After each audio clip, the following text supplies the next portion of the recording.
কোনো নায়ক থাকে তা হচ্ছে আমাদের গাজীরা, এবং যদি কোনো ভিন্ন থাকে তা হচ্ছে আমাদের শহীদ পরিবাররা, আমাদের গাজীদের পরিবাররা। প্রিয় উপস্থিতি, গত 16 বছর ধরে খুনি হাসিনা এবং তার দূষণরা ভারতের প্রেসক্রিপশনের মাধ্যমে আমাদের শিক্ষা ব্যবস্থাকে ধ্বংস করেছে, আমাদের বিচার বিভাগকে ধ্বংস করেছে, আমাদের শাসন বিভাগকে ধ্বংস করেছে, আমাদের দেশের সংস্কৃতিকে ধ্বংস করেছে, আমাদের দেশের সকল প্রতিষ্ঠানগুলোকে ভেঙে চুরমার করে দিয়েছে, আমাদের আমাদেরকে হত্যা করেছে। আল্লাহ থেকে শুরু করে তাদের সামলায় আমাদের হাজার হাজার আলেমদেরকে হত্যা করেছে।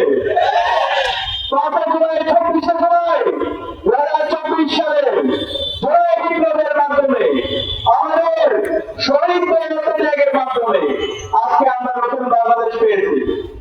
জুলাইয়ের পরে আমাদের স্বপ্ন ছিল একটি ইসলাম ভিত্তিক বাংলাদেশ বিনির্মাণ করা, এবং এই জুলাইয়ে ফেসিবাদের বিরুদ্ধে দীর্ঘদিন ধরে যারা লড়াই করেছে সেই সকল হোল্ডারদেরকে সাথে নিয়ে একটি ঐক্যবদ্ধ বাংলাদেশ বিনির্মাণ করা।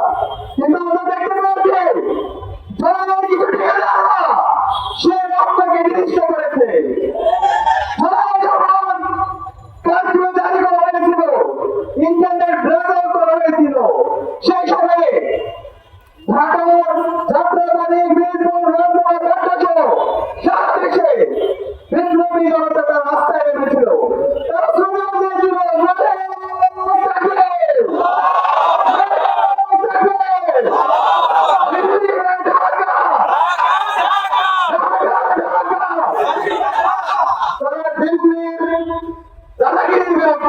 এবং আল্লাহর সার্বভৌমত্বের পক্ষে তারা স্লোগান দিয়েছিল, আগামীর পক্ষে স্লোগান দিয়েছিল।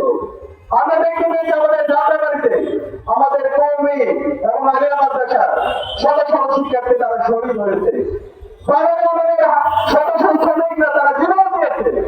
এবং ঢাকা বিশ্ববিদ্যালয় যখন গত ঘোষণা করা হয়, আমাদের প্রাইভেট বিশ্ববিদ্যালয়ের ভাই বোনেরা আবু তাহেদের মতো তাদেরকে হাতকে প্রসারিত করে তারা রাস্তায় নেমে তাদের জীবন দিয়েছিল, এবং সকল অন্তর্ভুক্ত শ্রেণী এবং মেয়েরা তারা রাস্তায় নেমে এই প্রতিবাদের বিরুদ্ধে তারা তাদের জীবন উৎসর্গ করেছিল। কিন্তু এই পরবর্তী আমরা দেখতে পেয়েছি এই জুলাইয়ের ঠিকাদাররা আমাদের আড়াইগুলোদেরকে তারা বঞ্চিত করেছে।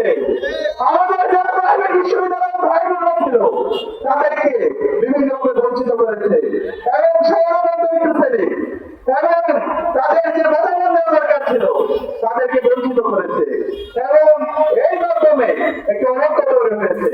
এবং যে অন্তর্বর্তীকালীন সরকার গঠিত হয়েছে, আজকে 9 মাস পরেও শহীদ পরিবারদেরকে সাথে নিয়ে শাহবাগে আমাদেরকে বিচারের দাবিতে নামতে হচ্ছে। এই চাইতে লজ্জা কি হতে পারে? অন্তর্বর্তীকালীন সরকারের উপদেষ্টাদেরকে বলতে চাই, আপনারা যদি দায়িত্ব পালন করতে না পারেন আপনারা ত্যাগ করুন, দায়িত্ব নিতে রাজি আছে। এবং এই বিপ্লব যাদের মাধ্যমে হয়েছে আমাদের শহীদ এবং আমাদের গাজী, তাই যাদের সন্তান তাদেরকে রাষ্ট্র থেকে স্বীকৃতি দেওয়ার দরকার ছিল এবং তাদের দায়িত্ব দেওয়ার দরকার ছিল। কিন্তু আমরা এখন পর্যন্ত আমাদের শহীদ পরিবারগুলোকে রাস্তায় ঘুরতে রেখেছি। আমাদের যারা আহত আছে, আমাদের যারা হাসপাতালে বেড়ে কাটাচ্ছে, তারা এখন পর্যন্ত তারা সঠিক চিকিৎসা পাচ্ছে না, আর আর্থিক সংকটে তাদের কারণে হচ্ছে। এই ক্ষেত্রে কিছু হতে পারে না। জুলাই ফাউন্ডেশন থেকে শুরু করে যারা আমাদের শহীদ এবং আহত পরিবারদেরকে যে কাজ করছেন, তারা বারবার বিভিন্ন ধরনের আন্তর্জাতিক জটিলতা দেখান।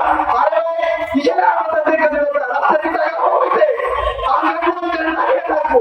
আমাদের শহীদ পরিবার, আমাদের যারা গাজীরা আছে তারা করতে থাকে, সেটা আমরা মেনে নিব না। আমরা অন্তর্বর্তীকালীন সরকারকে অনুরোধ করবো, অনেক হয়েছে। আমাদের যে মেজর দাবি ছিল খুনি হাসিনা এবং তার দূষণরা গত 16 বছরে বাংলাদেশে যে গণহত্যাচার এসেছে